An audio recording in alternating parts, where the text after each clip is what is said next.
Ice cream dried soda चुईंगम काहाको बा पसंद नुहे पिलाठू वयस्क सभी पसंद।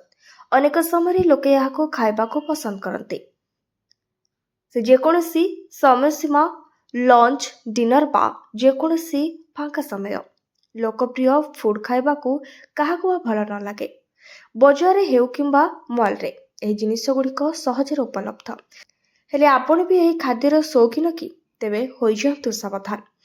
यही खाद्य सढ़ाऊँच आपण लिभर। नूतन अध्ययन अनुजाई यही सबु खाद्य एवं मृत्युर बाहक साजिछि खास करी सुगार फ्री फूड कारण से रोहुतबा स्क्रोविटल जहाँकि सुगार मुक्त पई व्यवहार करा जाए एबे ताहा फैटी लिभर रोगर आशंका वृद्धि करिछि यकृत पई क्षतिकारक।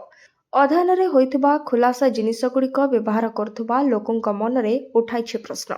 प्रकाशित तथ्य अनुसार सुगार फ्री बा ड्राइड प्रोडक्ट रे भी रही स्कोविटल एथिरे रहुथिबा छोटिया अंश एही मिठा को सठिक भाव में भांगी पारे नाही जहाँपर यकृत रे पहुंची थाए चर्बी जमा हेबार प्रक्रिया को वृद्धि करिथाए यकृतर कार्य को प्रभावित करथाए।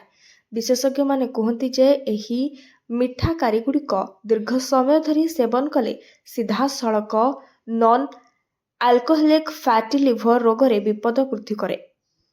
विशेषज्ञ माने कहते जे एही मिठा कारगुड़िक दीर्घ समय धरी सेवन कले सीधा सड़क नॉन अल्कोहलिक फैटी लिवर रोगर विपद वृद्धि करे। गवेषणा जनापड़ी जे प्रतिदिन प्राय गोटे कैन डाइड सोडा किंबा चीनी मिठा पानीय पीवा द्वारा नॉन अल्कोहलिक फैटी लिवर रोगर विपद बढ़ जाए। यह विपद ड्राइड सोडा अपेक्षा प्राय 60% और चीनी मिठा पानी अपेक्षा 50% अधिक। तेणु विशेषज्ञ माने परामर्श दियंती जे पानी किंबा मिठा नथिबा तरल पदार्थ पीवा सुरक्षित और स्वास्थ्यकर। ब्यूरो रिपोर्ट सीधा संवाद।